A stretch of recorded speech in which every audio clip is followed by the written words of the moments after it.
안녕하세요. 결혼을 앞두고 있던 30대 여성입니다. 도무지 잠이 오질 않아서 결국 다시 컴퓨터 앞에 앉아 이렇게 사연을 씁니다. 저는 몇 년 전부터 유기견 봉사활동을 하고 있습니다. 제가 이 봉사활동을 하게 된 계기는 참 단순했어요. 대학교 졸업을 위해서는 봉사활동 점수를 채워야 했거든요. 동물을 좋아하니까 유기견 봉사를 해봐야겠다고 생각했고요. 그렇게 시작된 일이 어쩌다 보니 지금까지 이어지게 되었네요. 이제는 파혼했기 때문에 남자친구라는 호칭도 어색하게 느껴지지만 남자친구와 만나게 된 곳도 봉사활동 현장이었습니다. 사실 봉사활동을 오래 하다 보면 느낌이란 게 있거든요. 저 사람이 여기 왜 온 건지, 얼마나 열심히 할 사람인지, 그런 것들이 눈에 보인달까요? 그래서인지 솔직히 남자친구에 대한 첫인상은 그렇게 좋진 않았습니다. 비슷한 나이대로 보이는 3, 4명의 남자들과 같이 왔었는데 어찌나 시끄럽고 정신사나운지 놀러를 온 건지 도와주러 온 건지 알 수가 없었거든요. 하지만 2달, 3달이 지날수록 같이 왔던 친구들은 한 명씩 줄어드는 반면 남자친구는 꾸준히 모습을 보이더군요. 게다가 비슷한 나이대라곤 저와 남자친구밖에 남지 않다 보니 자의반 타의반으로 같이 움직여야 하는 상황이 생기기 시작했고요. 돌이켜 생각해보면 그러는 동안 서로 호감을 느꼈던 것 같습니다. 이후로 저희는 누가 먼저 사귀자곤 하지 않았어도 데이트를 하며 진지한 사이로 발전해 나갔고 어느 다른 커플들과 마찬가지로 행복한 연애를 하게 되었어요. 그러다 1년쯤 지났을 무렵 남자친구는 저에게 결혼하자며 청혼을 해왔지요.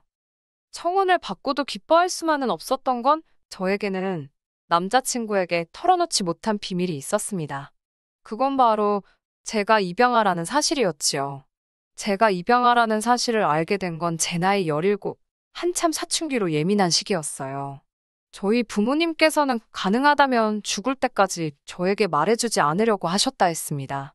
저를 보육원에서 데리고 온 그날부터 단 한순간도 제가 부모님의 딸이 아니라고 생각해 본 적이 없으셨다며 말이에요. 하지만 사람들이 입양아에 대해 얼마나 많은 편견을 갖고 있는지 잘 알고 계셨기에 가능한 비밀로 하고 싶으셨다 했습니다. 저 역시 단 한순간도 제가 입양아일 거라곤 상상해보지도 못했습니다. 부모님 2분 다 저에게 정말 큰 사랑과 관심을 주셨기에 그런 상상을 한다는 자체가 저에겐 말이 되질 않았지요. 그럼에도 불구하고 결국 제가 진실을 알게 된 건 바로 친할머니 때문입니다. 이건 좀 벗어난 이야기이긴 합니다만 자식을 손가락에 비유할 때 이런 말을 하잖아요. 안 아픈 손가락은 없어도 덜 아픈 손가락은 있다고요. 저희 할머니에게도 일남사녀, 그러니까 저희 아버지와 4명의 고모라는 손가락이 있습니다. 그리고 저희 아버지는 그런 할머니의 손가락들 중 금태두른 손가락이었네요. 무슨 말이냐 하면 저희 아버지는 금이여우기야 애지중지 키워진 자식이었지요. 한 가지 예를 들자면 고모들이 해주신 이야기인데요. 어린 시절 할머니께서 밥을 지으시면 매니에 윤기가 좌르르 흐르는 부분은 주걱으로 살포시 떠서 아버지부터 주셨답니다. 고모들은 밥이 부족해서 찐감자로 식사를 대신할지언정 말이에요. 이처럼 아버지에 대한 할머니의 사랑은 동네 사람들이 다 알 만큼 유별나셨다 했습니다. 그런 아버지가 장가를 갔을 때, 그러니까 저희 어머니와 가정을 이루셨을 때 할머니께서 얼마나 손주보기를 학수고대하셨는지는 말하지 않아도 아실 것 같습니다. 하지만 어쩐 일인지 저희 부모님이 결혼식을 올리고 7년이란 시간이 흐를 동안 아기 천사가 찾아와 주지를 않더랍니다. 지푸라기라도 잡는 심정으로 병원에 갔다가 듣게 된 건 충격적인 소식이었는데 그건 바로 아버지에게 문제가 있다는 거였지요. 어머니와 아버지는 아이를 가질 수 없었고 2분은 고민 끝에 입양을 하기로 결심하셨대요. 할머니께서 그 이야기를 듣고 몇 날 며칠 머리를 싸매고 드러누우셨답니다. 뿐만 아니라 병원은 다 돌팔이라며 이게 다 아버지가 아닌 어머니 때문이라고 그렇게 억지를 쓰셨다네요. 저희 할머니가 원래 입이 거치시고 성격도 괄괄하십니다. 쌍욕은 안 하셔도 사람 가슴에 비수가 될 만한 말들을 아무렇지 않게 내뱉으시는 분이시지요. 제가 입양아라는 사실을 알게 된 날도 그랬습니다. 그날은 할아버지 제사를 지내기 위해 할머니 댁에 들렸던 날이었어요.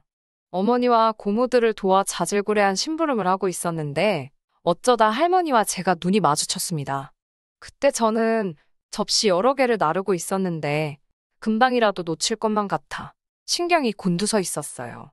그래서 할머니랑 눈이 마주쳤음에도 뭐라 한마디 말도 제대로 붙이지 못하고 그릇 옮기기에만 집중을 해야 했지요. 그런데 할머니께서 갑자기 정말 뜬금없이 저더러 싸가지가 없답니다. 당신 알기를 뭐로 알아서 눈이 마주쳤는데도 고개를 피하냐고요. 그러더니 그때부터 저에게 악담을 퍼붓기 시작하셨습니다. 저더러 어디서 근본도 모르는 게 들어와서는 당신을 아주 깔본다면서 어이가 없답니다.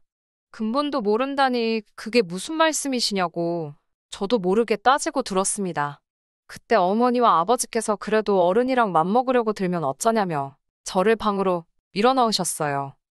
왠지 뭔가 계속 찝찝하여 결국 집으로 돌아와 어머니를 붙들고 다시 한번 물었습니다.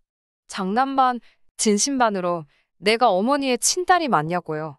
그러자 어머니께서는 그게 무슨 말 같지도 않은 소리냐고 하시면서도 왜인지 크게 감정적으로 동요하시는 모습이었습니다. 결국 어머니 아버지와 4시간 가까이 이야기를 나눴던 것 같아요. 혹시나 제가 상처라도 받을까 걱정이 되셨는지 저를 품에 꼭 안고 그동안의 사정을 말씀해 주셨어요. 하지만 솔직히 이미 제가 받은 충격이 너무 컸던지라 아무것도 귀에 들어오지 않더군요. 이후로 한동안 힘든 시간을 보냈습니다. 하지만 부모님의 끝없는 이해와 도움으로 지금은 제가 입양아라는 사실을 잊고 그저 부모님의 하나뿐인 딸로서 살아가고 있어요. 할머니는 이미 다 알게 된 마당에 피도 한 방울 안 섞인 제가 손녀는 무슨 손녀냐며 저 보기를 거부하고 계시지만요. 상황이 이렇다 보니 주변 사람들에게 제가 입양아란 사실을 말하기가 쉽지 않았습니다. 주변 사람들은 저를 그저 성공한 사업가의 하나뿐인 외동딸로 알고 있었거든요. 저에게 잘해주는 다정한 사람들이 제가 입양아라는 걸 알면 할머니처럼 절 미워하고 인정해주지 않을까봐 무서웠어요. 게다가 핑계 같지만 솔직히 누구 하나 저에게 입양하냐, 친딸이냐 그런 걸 물어보지도 않는데 굳이 자진납세를 할 필요를 느끼지도 못했지요. 하지만 결혼 이야기가 나오기 시작하니까 과연 남자친구가 묻지 않는다고 해서 말하지 않는 게 옳은 건지 모르겠더라고요. 행여 결혼식을 올린 후 남자친구가 제가 입양아란 사실을 알게 되면 어떤 반응을 보일지도 걱정스러웠고요. 남자친구를 볼 때마다 거짓말을 하고 있는 것 같아서 마음이 불편했습니다. 결국 부모님께 어떻게 하면 좋을지 여쭈니 마음 가는 대로 하라고 하시더군요. 다만 남자친구가 있는 그대로의 저를 받아들이지 못한다 싶으면 그 결혼은 할 필요가 없는 거라고 조언해 주셨습니다. 며칠 뒤 남자친구가 저에게 자기 부모님을 소개하고 싶다고 하더군요. 그 말을 듣는 순간 이제는 정말 막다른 골목에 다다른 기분이었네요. 결국 그날 밤 남자친구와 술 한잔하면서 제가 입양아라는 사실을 털어놓았지요. 남자친구의 반응은 좀 놀란 눈치기는 했지만 제가 예상했던 것과는 많이 달랐습니다. 그게 무슨 상관이냐는 식이었지요. 남자친구의 덤덤한 반응에 오히려 제가 떨떠름할 지경이었어요. 그래도 큰 산을 넘어선 기분이라 한결 마음이 편하더군요. 하지만 막상 남자친구의 집에 도착하니 생각지도 못했던 일이 저를 기다리고 있었습니다.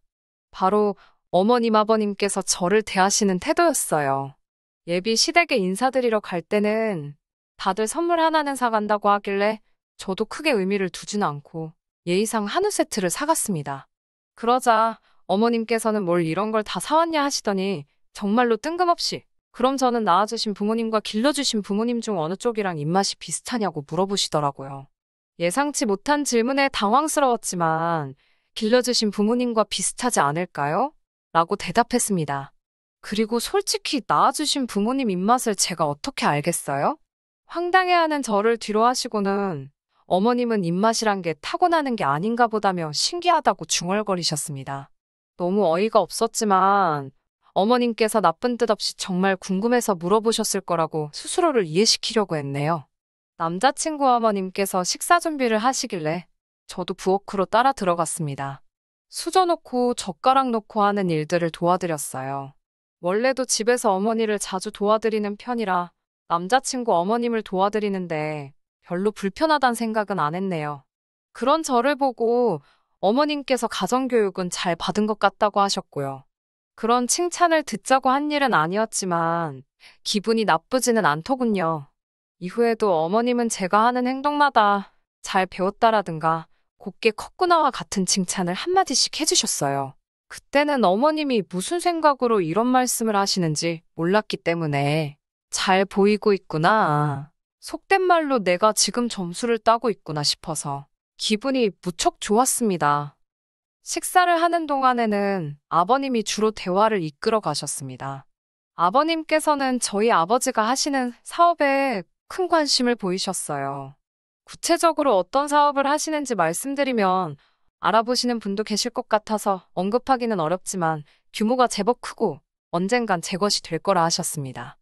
하지만 할머니께서 핏줄도 아닌 외부인에게 대를 이은 사업을 넘겨줄 수는 없다며 당신 눈에 흙이 들어가기 전까진 절대로 안 된다 하셨습니다. 저도 집안에 분란을 일으키면서까지 물려받고 싶은 생각도 없기에 지금 직장 생활을 하고 있고요. 하지만 남자친구 아버님께 이런 시시콜콜한 부분까지 말씀드리진 않고 그저 아버지께서 어떤 종류의 사업을 하신다 정도만 간단하게 말씀드렸습니다. 그리고 정말 황당한 질문을 하셨는데 저희 부모님 사이에 만약에 늦게라도 자식이 생기면 저는 어떻게 되는 거냐고 물으시더군요. 처음엔 무슨 말인지 이해조차 쉽게 되지 않았습니다. 남자친구 부모님께선 언제라도 두 분 사이에 친자식이 생기면 저는 내쳐지는 거냐고 묻고 싶으신 거였어요. 저희 부모님이 그러실 분도 아니지만 그 질문 자체로 너무 상처를 받았지요. 제가 입양하라는 사실을 아주 확실하게 상기시켜 주셨으니까요. 슬슬 불쾌한 기분이 들기 시작했을 무렵 식사가 끝났습니다. 집에 가고 싶다는 생각이 절실했는데 어머님 아버님께서는 저에게 몇 가지 더 묻고 싶다 하시면서 저를 붙잡아 앉히셨어요. 그렇게 다시 한번 어색한 대화 시간을 갖게 되었습니다. 어머님께서는 저더러 절 낳아주신 진짜 부모님에 대해서는 아는 게 좀 있냐고 물어보셨습니다. 그런 질문 자체가 불편하고 황당해서 이름이고 뭐고 아무것도 아는 게 없다고 말씀드렸지요. 그러자 이번엔 아버님께서 결혼이라는 게 남녀둘이 좋아서만 되는 것도 아니고 양쪽 집안 어른들이 어떤지도 봐야 하고 라며 말끝을 흐리시더니 결혼이 제가 생각하는 것보다 훨씬 어렵고 까다로워서 그렇답니다. 그러면서 혹시 저더러 IQ 테스트는 해본 적이 있냐고 물으시더군요. 요새 누가 그런 걸 하나요? 그리고 참고로 저는 한국에서 5손가락 안에 드는 대학을 졸업하여 누구나 들으면 알 법한 직장을 다니고 있었고 어머님 아버님도 그 사실을 잘 알고 계셨습니다. 한때 결혼까지 생각했던 남자친구를 깎아내리기는 싫지만 학력이나 직업면에서 남자친구에 비해 월등히 나은 조건이었지요. 그럼에도 불구하고 제가 결혼을 결심했던 건 그의 배경이 아닌 그의 성품을 사랑했기 때문이고요. 아무튼 아버님께서 덧붙이시기를 타고난 머리가 좋은 건지 아니면 악으로 깡으로 버틴 건지 궁금하셔서 물어보셨답니다. 이후로 잠시 동안 불편한 침묵이 이어졌고 제 마음 한켠에서는 이 결혼을 하는 게 맞는 건지 모르겠다는 생각이 스멀스멀 피어오르고 있었지요. 무엇보다 절 속상하게 했던 건 이 모든 과정 속에서 남자친구는 아무런 말도 하지 않았다는 거예요. 별 반응이 없었던 건 술에 취해서 그랬던 건가 싶어서 마음이 더더욱 씁쓸해지더군요. 그때 어머님께서 질문을 해오셨습니다. 저더러 건강검진은 받아봤는지 산부인과는 가봤는지 그런 것들을 물어보셨어요. 건강검진은 부모님과 함께 거의 매년 받고 있다 말씀드리니 이번엔 유전병 같은 게 걱정이랍니다. 그런 어머님의 말씀에 딱히 뭐라고 대답을 해야 할지 모르겠더군요. 저도 정말로 절 낳아주신 친부모님께서 어떤 사람들인지 알지 못했으니까요. 이쯤 되니까 도대체 무슨 말씀이 하고 싶으신 건지도 모르겠고 기분만 점점 나빠지고 결국 제가 먼저 어머님 아버님께 혹시 저한테 뭐 궁금하신 게 있으신지 여쭈어 봤습니다. 저는 솔직히 저를 낳아주신 부모님에 대해서는 아는 바가 없지만 저를 길러주신 부모님에 대해서는 무엇이든 대답해드릴 수 있다고 말이지요. 그러자 어머님이 하시는 말씀은 충격적이었습니다. 피는 물보다 진하다는 말 알지 않냐면서 그 피가 어디 가겠냐 이런 말도 있지 않냐고요. 저를 낳아주신 분들이 어떤 사람인지 그걸 알아야 이 결혼을 허락할 수 있을 것 같다고 하셨습니다. 황당해서 제가 남자친구를 쳐다보니까 남자친구가 미안하지만 어머님 말씀도 틀린 게 하나 없답니다. 뒤이어 어머님께서는 일단 당신 아들이 저를 너무 좋아하니까 반대하지는 않겠다며 대신 사람을 사서 제 뒷조사를 하시겠다더군요. 그러면서 기왕 이렇게 된 거 다 같이 저를 낳아주신 부모님이 누군지 한번 찾아보자셨습니다. 제가 그 사람들을 왜 찾냐고 하니까 너의 뿌리가 궁금하지도 않냐면서 당신들은 제 출처를 확인하기 전까지는 완전히 저를 받아들일 수 없다셨습니다. 더불어 당신과 함께 건강검진도 받고 산부인과도 가서 어떤 병이나 유전적으로 하자가 없는지도 확인해 보자셨어요. 말 같지도 않은 어머님의 말씀에 너무 어이가 없어서 이유를 물어볼 가치도 느끼지 못했습니다. 제가 어머님께 지금 쇼핑이라도 하시는 거냐고 저를 뭐라고 생각하시고 이렇게 무례하게 행동하시냐 물었습니다. 어머님, 아버님 두 분 다 하신다는 말씀이 그러면 자기들이 뭘 믿고 당신 아들과 결혼을 시키냐입니다. 원래 부모를 보면 자식을 아는 법인데라며 말끝을 흐리셨고요. 저는 더 이상 이런 막말을 듣고 있을 이유가 없다고 생각했고 하신 말씀을 그대로 되돌려 드렸습니다.